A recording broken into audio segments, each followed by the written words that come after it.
Awesome, man. That's cool. So, Cody, how old are you? I am 30. Man, you have an amazing facility for somebody 30 years old. Oh man, thank you. He rather does, isn't he? Thank you so much. And you travel a lot? You do a lot of touring? This year has been the year that I've been chilled out a little more on touring. I've spent the last about 7 years doing 200 dates a year, starting with a guy named Jonathan Scales, who was a steel drummer, and then Eric Gales, of course, the guitar I knew legend. about that. Yeah.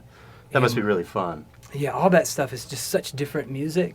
And for me, I love challenging myself by playing as much different stuff as possible stylistically. So, Well, can I ask you who a couple of your heroes were? And like, when did you actually start playing bass? And who lit you up on the bass when you started? I started playing bass 7 years ago when I finished Wait a school. second. 7 years ago? Yeah. Okay, so that's like an Alan Holdsworth kind of thing. That's like, I thought you were like 6 years old when you started playing. No, I started playing guitar when I was 13. Okay, well, Electric that's guitar. still late. That's Yeah, great. exactly. But it was always kind of inside me, the love for the music that my parents put kind yeah. of helped foster in Yeah. me. You know, it was always there. So as soon as I picked something up, I like knew how the sounds were supposed to sound. I just had to train myself. You make it sound easy. You obviously have a great ear and a gift. Do you think you got your gift from your parents?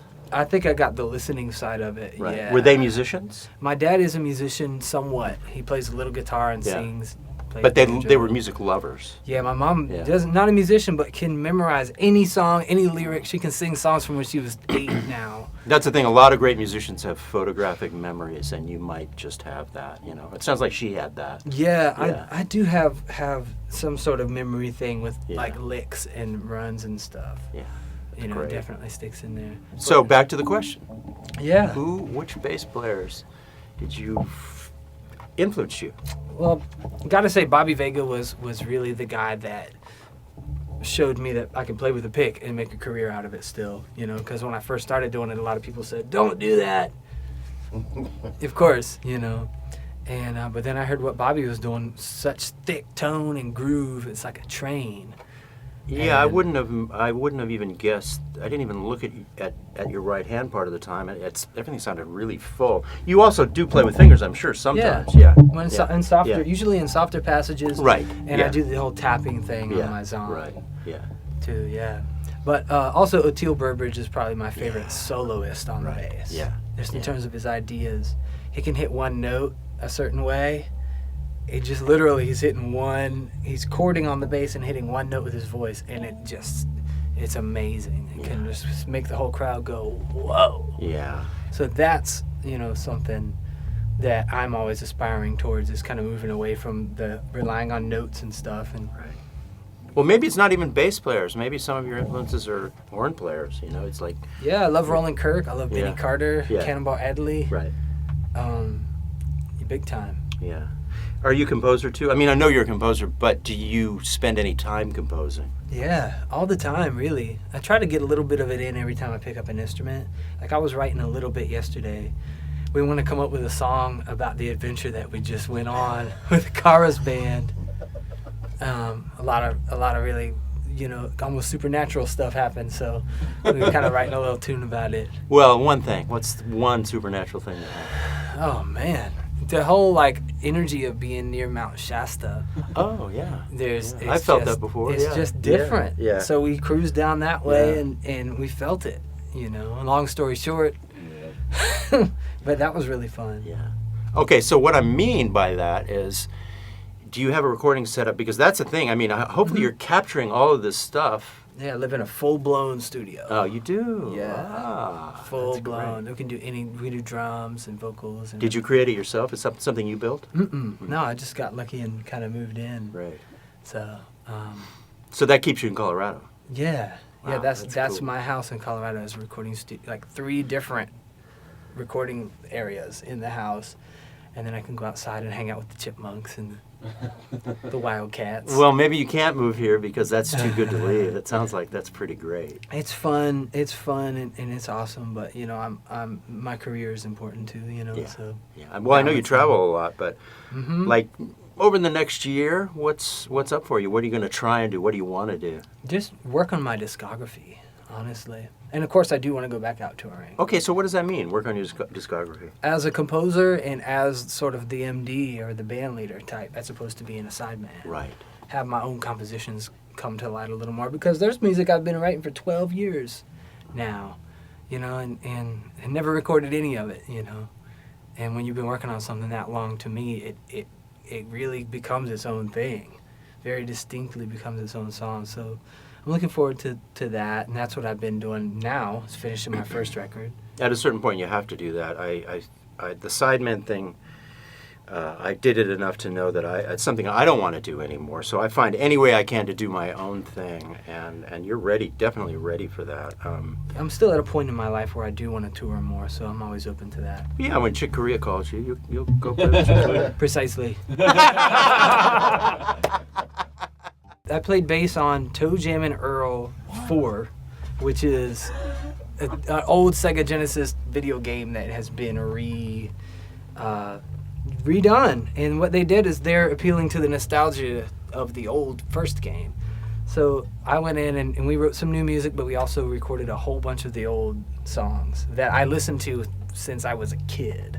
So I'm playing that stuff when I'm 9 in my parents' house, you know, and now here I am, like, doing it in the game, and I still can't even believe that happened. So that's going to be released in November. Pretty cool. So if you're doing all this stuff, do you have? Are you on social media? In like where do people find you on social media? Yeah, I'm on Facebook. It's Cody Wright Bass. You know, you can type that, or on YouTube you could type the same thing, Cody Wright Bass. Okay, great. And my Instagram is Cody Wright Music. Right. Just one word. But yeah, the Toe Jam stuff is like very, very Herbie inspired, you know, so it's like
of the extraordinary things you do is you write an instant piece of music with your loop pedal, and I just love the way it flows out of you. You want to jump in on one? Yeah, sure, we can do it, man. Yeah. Okay. We can do it. Yeah, just kind of just go with the flow, you know, coming out of the blue with it. It's a lot of fun that way, you know. You can just lay down something really simple.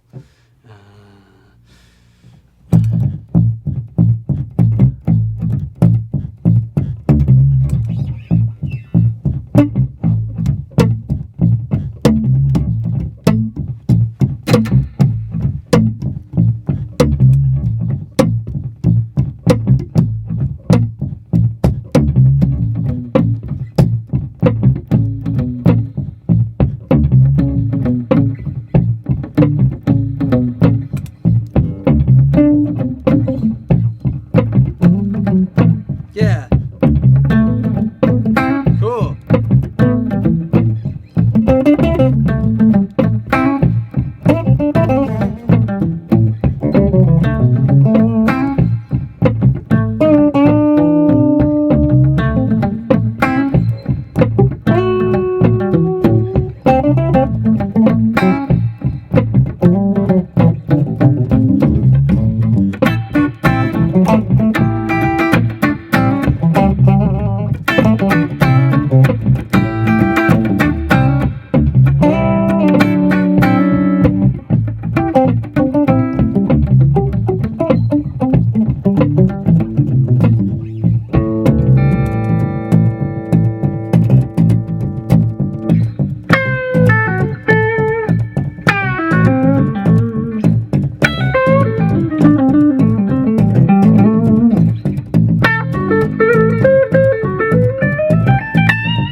That's it.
Awesome, dude.